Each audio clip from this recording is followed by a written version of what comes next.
മർക്കോസ് എഴുതിയ സുവിശേഷം 5-ാം അധ്യായം അതിൻ്റെ 25-ാമത്തെ വാക്യത്തിനകത്ത് 12 സംവത്സരമായി രോഗിയായിരുന്ന ഒരു സഹോദരിയെക്കുറിച്ച് കാണുവാൻ കഴിയുന്നു.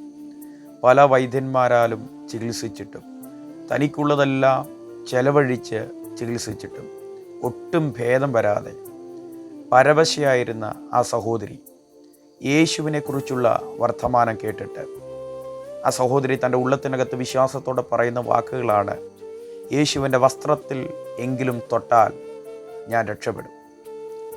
ആ വിശ്വാസവുമായി യേശുവിൻ്റെ അടുക്കലേക്ക് ആ സഹോദരി പോവുകയാണ്.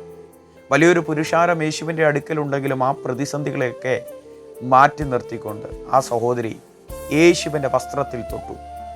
യേശുവിൻ്റെ വസ്ത്രത്തിൽ തൊട്ടപ്പോൾ യേശുവിൽ നിന്ന് ശക്തി പുറപ്പെട്ട് ക്ഷണത്തിൽ അവിടെ രോഗത്തെ യേശു സൗഖ്യമാക്കി. അടുത്ത വാക്യം ഇപ്രകാരമാണ് എഴുതി വച്ചിരിക്കുന്നത്: തൻ്റെ ശരീരത്തിനകത്ത് വാതയൊഴിഞ്ഞ് സ്വസ്ഥയായെന്ന് ശരീരത്തിനകത്ത് ആ സഹോദരിക്ക് അറിയുവാൻ കഴിഞ്ഞു.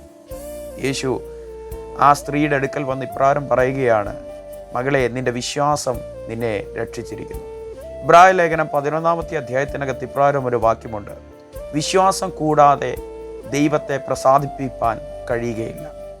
ദൈവത്തിൻ്റെ അടുക്കൽ വരുന്നവൻ ദൈവമുണ്ട് എന്നും തന്നെ അന്വേഷിക്കുന്നവർക്ക് പ്രതിഫലം കൊടുക്കുന്നു എന്നും വിശ്വസിക്കേണ്ടതല്ലയോ? പ്രിയ സ്നേഹിത, പ്രിയ സഹോദരി, സഹോദര, നിങ്ങളുടെ ഏത് വിഷയത്തിനകത്തും പരിഹാരം നൽകുവാൻ യേശുവിന് കഴിയും. കഠിനമായിരിക്കുന്ന രോഗത്താൽ വർഷങ്ങളായി ഭാരപ്പെടുകയാണെങ്കിൽ ഈ വചനം നിങ്ങളോടുള്ള ദൈവശബ്ദമാണ്. വിശ്വാസം കൂടാതെ ഒരു ദൈവപ്രവൃത്തിയും നടക്കത്തില്ല. വിശ്വാസമില്ലാതെ അത്ഭുതങ്ങൾ നടക്കത്തില്ല.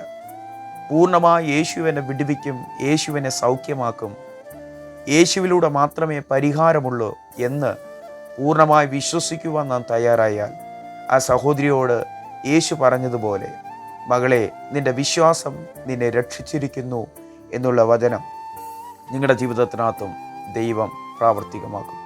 നിങ്ങൾക്ക് വേണ്ടി ദൈവം വലിയവ ചെയ്യും. വിശ്വാസം വർദ്ധിക്കട്ടെ. പൂർണ്ണമായി യേശു എന്നെ വിടുവിക്കുമെന്നുള്ള വിശ്വാസം നിങ്ങളുടെ ഉള്ളത്തിനകത്ത് ഈ ദിവസങ്ങളിൽ വർദ്ധിക്കട്ടെ. വലിയൊരു അത്ഭുതം നിങ്ങൾക്ക് വേണ്ടി കർത്താവ് ചെയ്യും. ഈ വചനങ്ങളാൽ ദൈവം നമ്മളെ ഏവരെയും ഒരുപോലെ അനുഗ്രഹിക്കുമാറാകട്ടെ.